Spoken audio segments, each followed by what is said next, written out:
All right, it's time to start our code review screencast. This is the SledgeCast review, or the SledgeCast.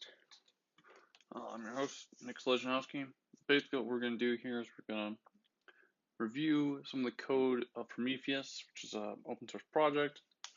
Kind of how do we figure out how a project works? When we're coming to a totally new code base, what do you do to figure out what's going on? Can kind of go through that kind of thing and just go through the code. Hopefully at the end we'll have a reasonable idea of how Prometheus works, what it does. Maybe we'll find some of the gotchas in the code that you don't necessarily see in the documentation. And that's kind of the idea. So we're at github.com/Prometheus. Prometheus, yep. So we got a link to Prometheus.io. There's a good number of documentation we can see here. They have three main repositories. Prometheus, the Prometheus monitoring system and time series database. So it says Prometheus is a monitoring system and a time series database. So that's interesting. And we have this other project, Node Exporter for machine metrics. And then we have Prometheus Alert Manager. Okay. So in this, we're just going to look at Prometheus, but find out if some of these other accessory projects, maybe we'll see somehow they fit into this. So here's the Prometheus.io page. Metrics to insight, power your metrics and alerting with a leading open source monitoring solution.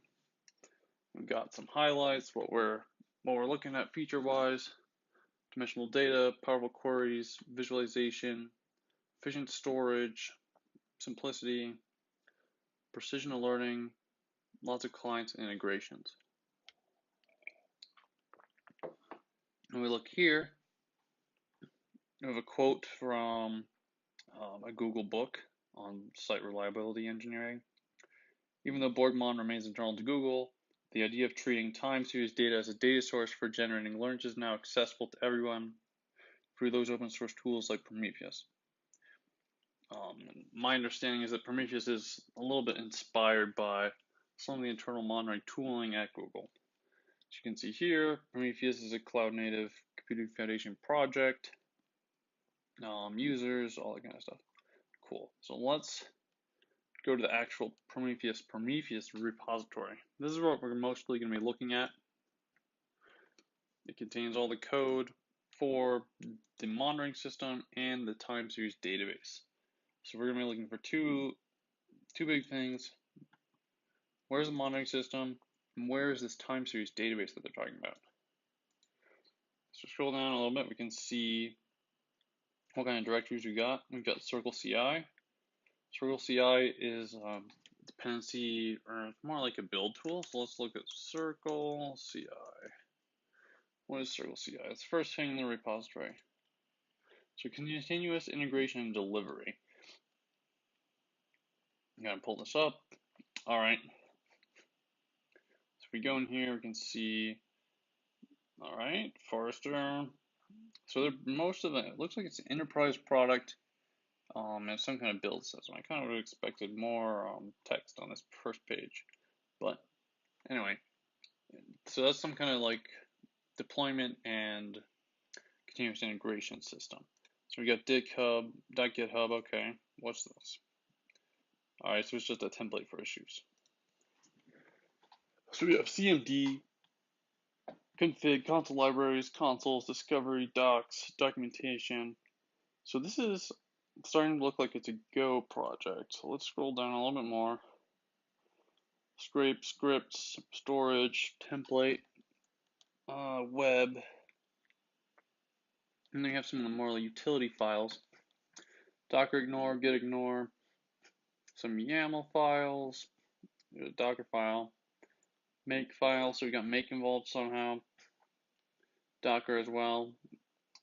Then we have a README, code of conduct, versions, lots of stuff going on. So let's go into the README itself. Okay, Prometheus.io again. Kind of more stuff we're talking about. Let's look more in-depth of features here. So Prometheus is a systems and service monitoring system collects metrics from configured targets at given intervals, evaluates rules, displays them, and can trigger alerts if some condition is observed to be true. We have main distinguishing features. So multi-dimensional data model, flexible query language, no dependency on distributed storage, time series collection via polls, and apparently you can do pushing, so it does both polling and pushing, but the base model is polling. And you can either configure or discover targets.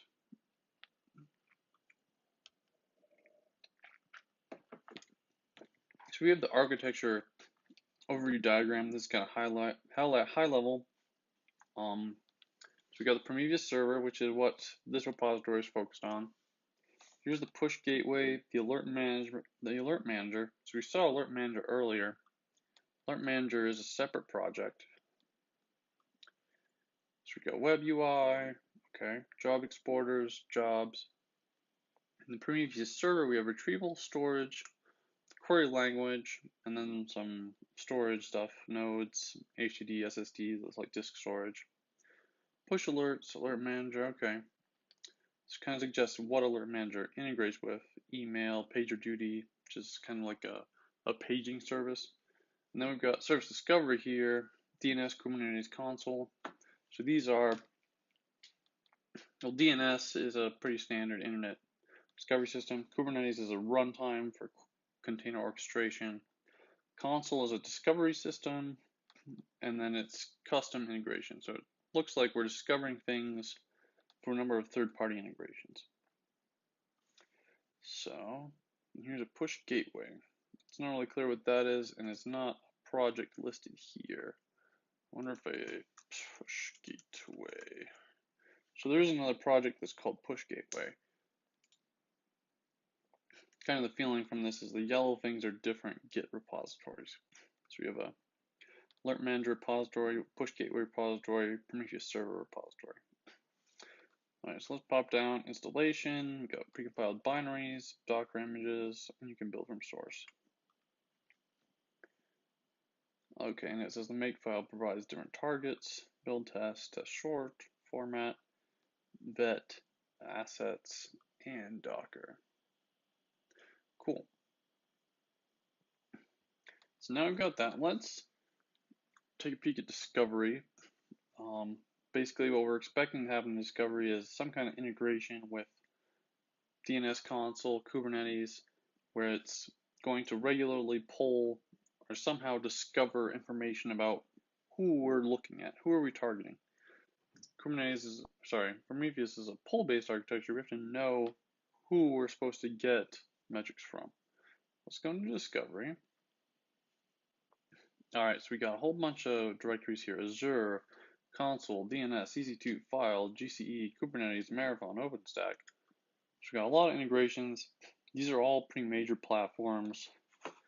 We've got Kubernetes and Marathon are basically container orchestrators. Marathon's a little bit more general than just containers, but we got EC2, which is VMs, console, Azure. So we got a lot of that. We got manager.go and manager_test.go. So it looks like this is a Go project, which we could have guessed already, but it's pretty obvious now. So let's see. Service discovery has its own README. Service discovery components.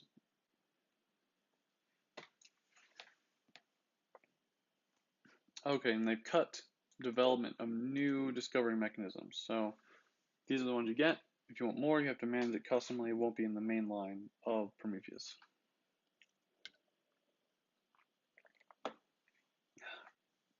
So design of a service discovery mechanism. This is more from the perspective of who want to contribute a new service discovery. All right, so let's see here. I don't think we really want to write our own service discovery right now, so skip ahead a bit. Writing an SD mechanism. So we have an interface, and we want to discover and provide targets to Prometheus.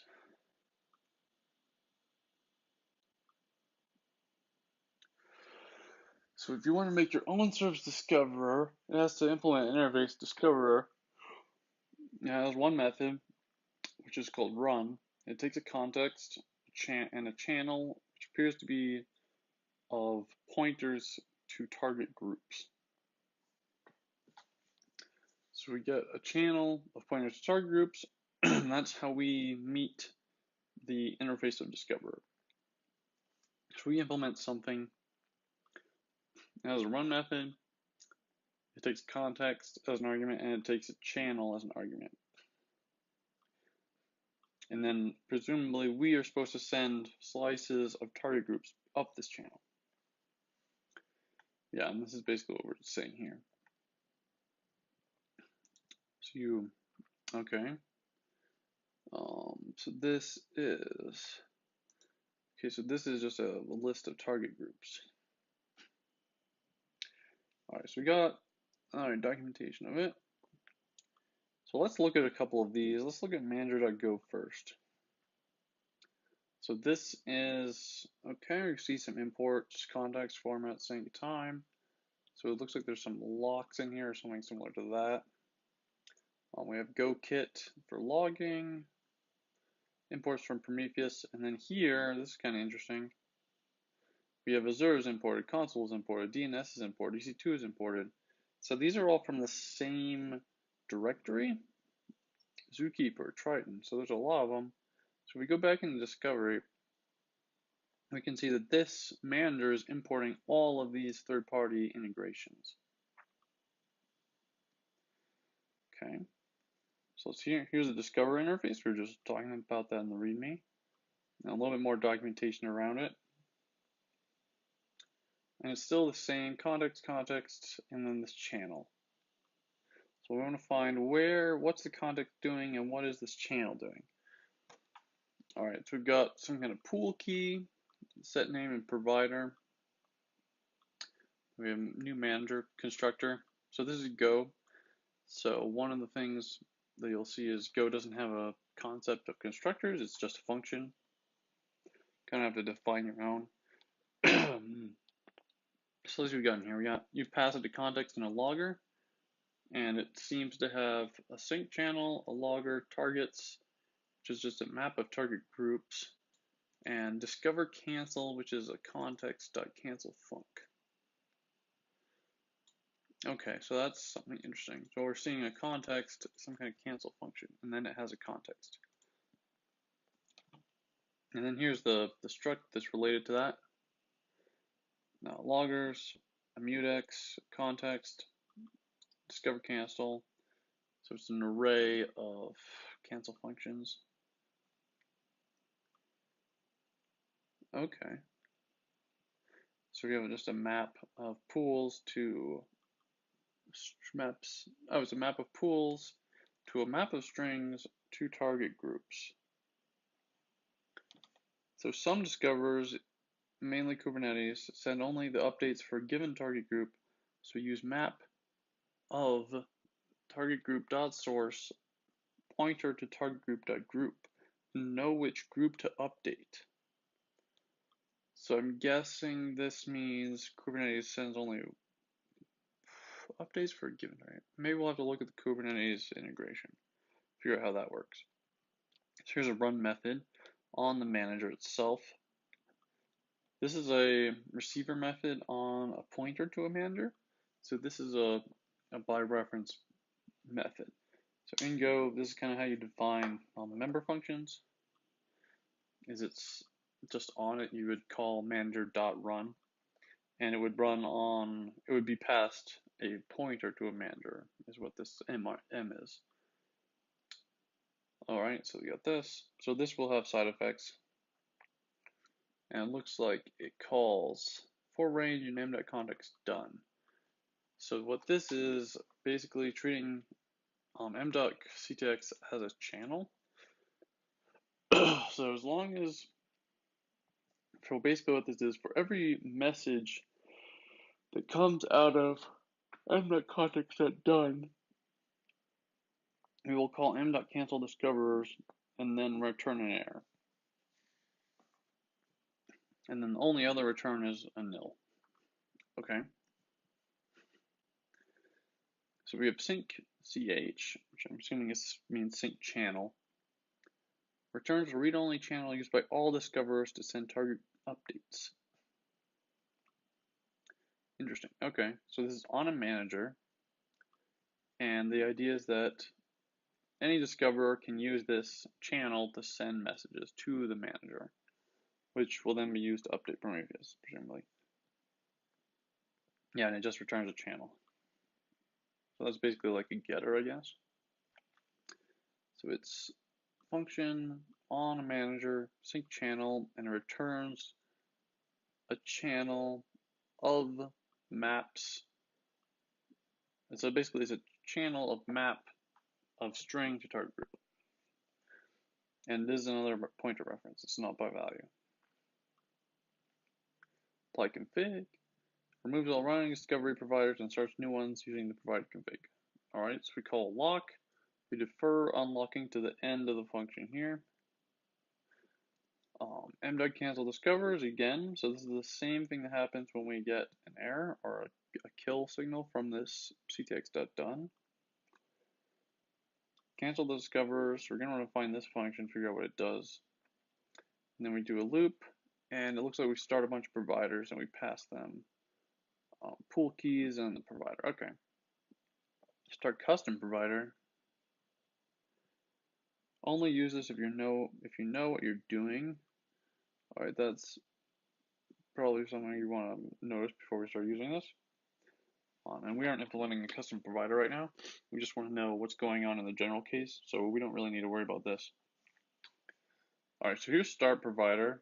So we have a context and a cancel from context.with cancel. Okay, interesting. So what is a context.with cancel? It seems pretty important to what's going on here, so let's just do search for that. All right. So it looks like we're going into package context. So this is a standard library package.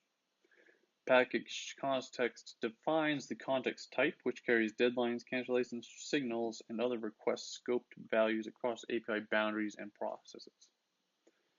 Okay, so here we go, with cancel. Okay, with cancel, with deadline, and with timeout functions take a context, the parent, and return a derived context and a cancel function. Calling the cancel function cancels the child and its children, removes the parent's reference to the child, and stops any associated timers. Failing to call cancel func leaks the child and its children until the parent is canceled or the timer fires. The govet tool checks that cancel functions are used on all control flow paths. Okay, so that's good to know.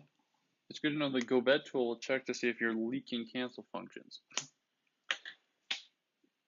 And yeah, so it looks like we use this whenever we want to be able to cancel something remotely.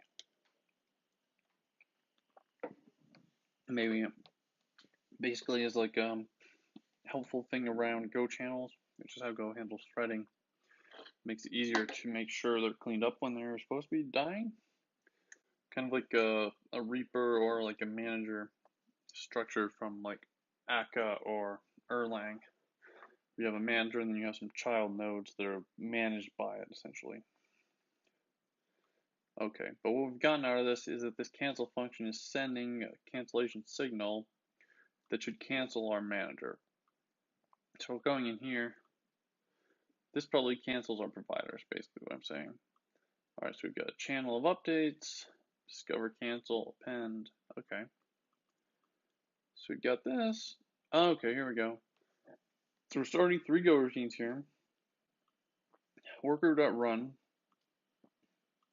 Worker is what meets the discoverer interface. So this is our third-party integration.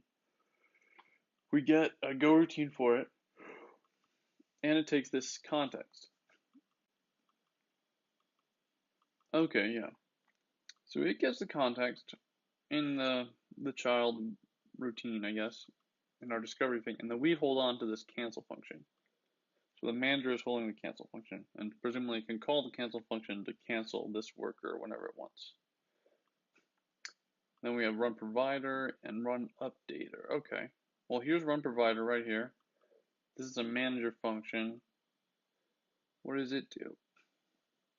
Okay, it takes a channel of updates, and this looks like it's the same channel as the worker is using. Alright, so we have a for loop. This is an infinite loop in Go. There's no arguments or anything. It's kind of like a while true. Now we're going to select.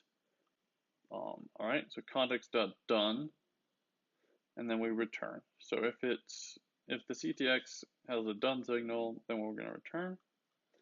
Otherwise, we're going to check the target groups. So this target's TGS cell at comma OK. Not 100% sure what's going on. Maybe this is a channel of 2 objects, or I think it's just checking to see if it worked.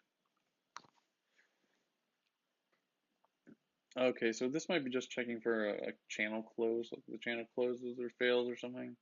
Yeah, so if the channel doesn't work, it closes, but if it does, get a message. We update the group, we update recently updated lock, recently updated true, recently updated MTX unlock. Okay. So basically we update the group, and then we call mutex and we set our recently updated state to true. And then we unlock. I think we could have used defer for this as well, but I'm not 100% sure why it's done like this. Maybe it's just a pretty simple way to do it. So here's that run updater. So that's this next channel, or this next Go routine. Run updater, ticker equals time, dot new ticker, 5 times seconds. So every 5 seconds, we're going to activate. And then we're going to do a for loop. Interesting. So the updater, it's going to run in 5 seconds, it seems. Select, okay, it's checking the context again. I guess that's how they cancel things, like cancel the different routines or threads.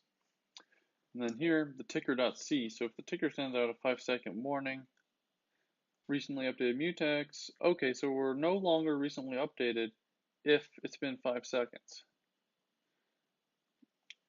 And we are using the mutex again, okay. And if it's true, then we set it to false. And we do sync channel all groups. Interesting. Okay, so if it's been 5 seconds and we're getting this trigger warning, we're going to set it to false and we're going to activate, reset everything basically. So here we have a cancel discover method. We saw this earlier in a couple places for when there's an error. Alright, so for underscore comma c range m.discover cancel. Okay. So this is probably a slice of some kind. This is our map.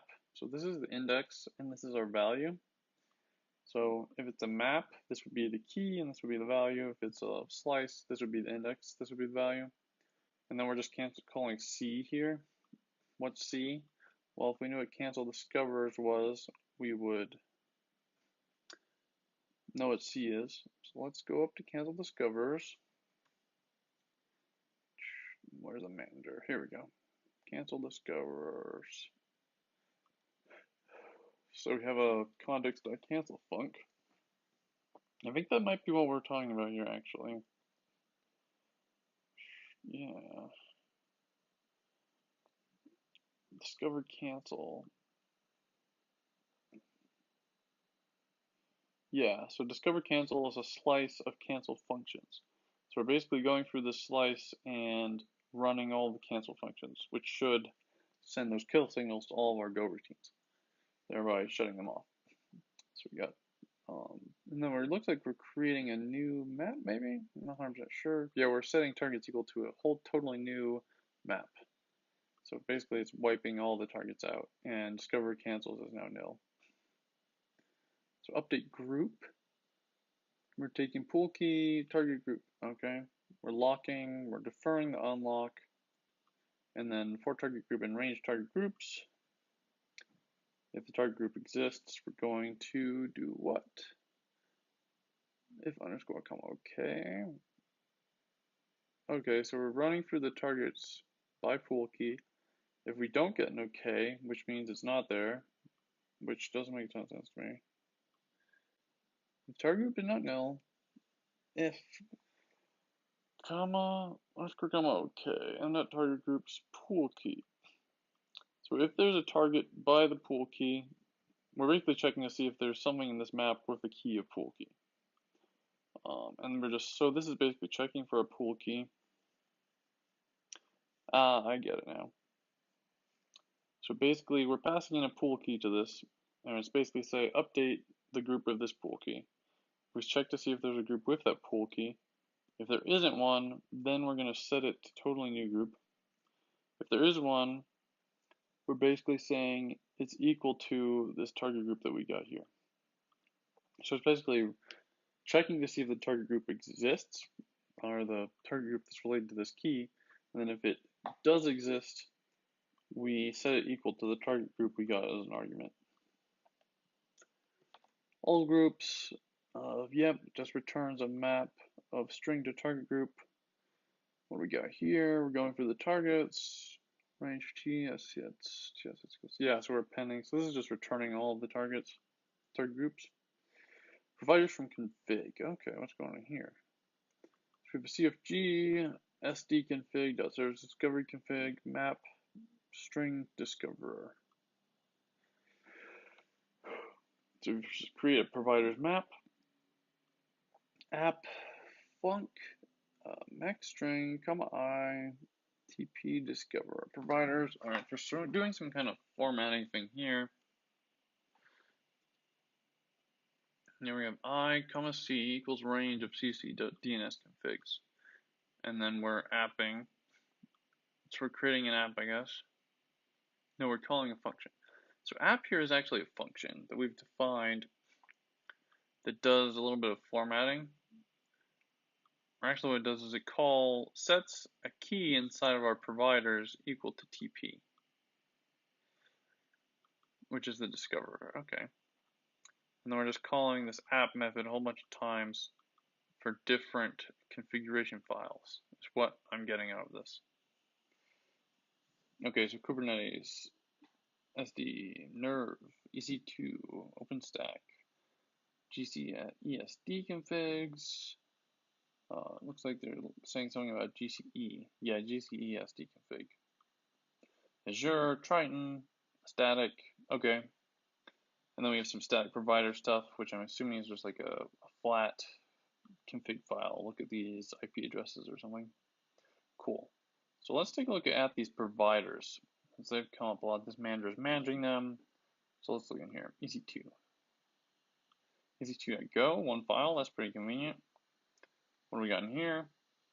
Context, format, net, strings, time. Some credential. Oh, here we go. So there's a lot of AWS SDK stuff here, which we'd expect because this is an EC2 provider. Got a number of constants, availability zone, instance state. So this is all AWS terminology that we'd really expect if you were doing a lot of stuff with AWS CLI or the AWS SDK. We've got some globals here. These are actually package globals. So each one of these is going to be global to the EC2 package, which in this case only has one file in it, so they're reasonably restricted. And these aren't very open globals. Just got a small package. And this is really discovery / EC2 package, so yeah, these aren't shared with anyone, but they are globals. So we got a counter, we got a summary, and then we have an SD config. So that's just the default configuration. And then this is a configuration for filtering. So when you do an EC2 AWS SDK request, you can filter the results. So you can do like get all EC2 instances and then filter by region. Or usually you wouldn't filter by region. You'd filter by like a tag or something. So here's the SD config. We've seen this a couple times. What's in it? Region, access key, secret key, profile, ARN for the role, refreshing a role, port, filters. Okay. Kind of surprised role ARN is here, but not normal ARN. So maybe this is the ARN that Prometheus is going to use when it's like querying. These access key and secret key, that's basically how you have your credentials for AWS. So we got an unmarshal YAML function. What's going on here? This is a public function. It's exported to users of the EC2 discoverer. But it looks like it's just unmarshalling some JSON in a custom way. Or YAML in a custom way, I guess. Anyway, let's skip that. So our init function. This init method is called when you import a package in Go. So each of these ones that are imported, as it's imported, it's going to call this init function. There's a lot of, you can do a bunch of stuff in there, but usually it's for setting up packages. So this one, if you import it, it calls this Prometheus must register on its globals, which we just looked at up here. Yeah, EC2 SD refresh failures count and EC2 SD refresh duration. So those two globals are called when you init this. All right, here we got our discovery struct. All right, so discovery periodically performs EC2 SD requests. It implements the discoverer interface. Type delivery struct, and we got an AWS config, we've got a time, we've got profile, role ARN, port, filters, and loggers. So this is a lot of the stuff we're getting out of this service discovery configuration, but this is a struct and not a, this is like a thing we're gonna run, I think. Yeah, so we got a new discovery here, and here we have our run method. So this struct is gonna hold variables while it's running like a Go routine or something. So our constructor, we can see it's getting credentials for AWS, and then it's creating this struct. Here's our run method. So this is when we're looking at providers in the manager.go file. This is what we were working with. Here's an implementation of one. It's got a ticker in it. It's got the same context and channel of target groups. All right, so what does it do? It creates a timer. Get an initial set right away. So we got checks for an error. It calls d.refresh. D in this case is the discovery, so this is the EC2 discoverer we're calling refresh method of. Checks for an error. Then it does a select on some target groups. It looks like if it got a target group from a channel, I'm not sure why it would be getting a target group, because I thought we were creating a target group. Okay, no, so it looks like it's creating a target group with this TG value, and then passing that target group down the channel. Yeah, so it looks like what we're doing here with the refresh method is we get one target group, and then we pass it into a slice of target groups and send it down our channel. And then we check to see if a context.done came to us, and we can return. So here you can kind of look at this. Here we're kind of putting something into a channel, kind of like how you're looking at the arrow. Here we're getting something from a channel, and then we're returning. Okay, so here's another for loop. So after we go through this initial if statement, we go through a for, where we select on our timer to see if that's gone. If it has, we refresh this, and we're gonna go through the same flow over again. So basically how this method works is we start up, we do a check, and then we go into a for loop where we check regularly. So here's the refresh method, okay. So what happens in refresh? Yeah, it does return a target group and a possibility of an error. And this is a timer again, lots of timers in this. So we go do a defer of a function. Okay, so this means this function runs when refresh exits. So when refresh returns, this defer triggers and runs before we return our argument, our values, I guess. We're calling observe time.sent t0.second. So we're seeing how long it lasts is what I'm guessing this is. And then if it didn't work, we increase our refresh failures count. So this looks like it's keeping track of how long it takes to run this refresh method. Okay, so let's see what happens here. Session error, session.new session with options. Okay, so this looks like it's some kind of AWS SDK session maybe? I wonder what this, let's look at what the reference to session is. Session. All right, AWS SDK Go AWS session. So that's an AWS session. So basically, we're creating a session here in refresh. We're checking for an error, of course. Cannot create AWS session. Yep. So now we have an EC2 variable. If our role ARN is empty or not empty, then we get our credentials and we create a new EC2. Okay, so we're using our session here, and then we're creating passing a config. So now we have a handler on an EC2 session, I guess. EC2.EC2. So now we have a target group struct and target group.group star.ars.region. Okay, so we got some filters now. For each filter, append.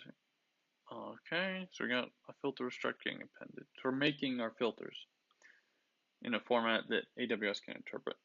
So we get input here, describe instant input filters, and we pass those filters we just made into it. Okay, here we go. If error equals ec2s.describe instance pages. So this is supposedly a call against the AWS API to get our instances. Okay, so we're taking as arguments input function, function as well. Okay. I feel like it's missing a paren, so I'm a little bit confused here. So we have function, describe instances, input. Oh, and then we're passing a function into it. Okay. Okay, so we're describing instance pages is taking a function as an argument. And then this is that function. Interesting, okay. So this function here is an anonymous function that returns a Boolean. And the function basically does a for loop of the reservations and the output of the list pages. And then we scroll through the instances. We check to see if they have private IP addresses. If it doesn't, yeah, so it looks like if it doesn't, we'll just skip this instance. So then we're doing a label set. So this is just a struct model.label set. And then we're passing what looks like the instance ID, or the label value of the instances we're passing into it.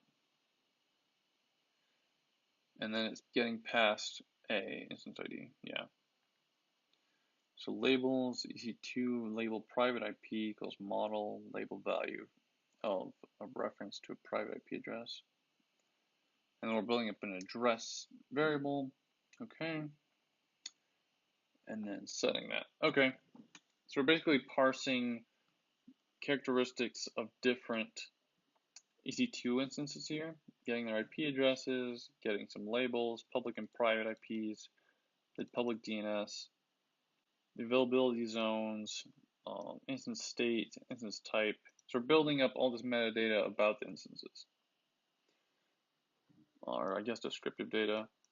We're really checking for VPC data, subnet data, labels. Okay, so basically we're just going through all the instances from the AWS SDK and adding them to this targets array. And then after that exits, okay, so here is where this call to the AWS SDK is canceling. I think, yep. And then at the bottom we just return the target group, or nil, and we'll nil for the error. Yeah, so that's just a review. This refresh method is where most of the work of querying and parsing the output from EC2 is coming. It just makes an SDK call, goes through the list of pages, parses out all the data, and then returns that as a target group. All right. So we're gonna wrap up episode 1 here of our Prometheus review. Thanks for listening and watching, and leave any comments below.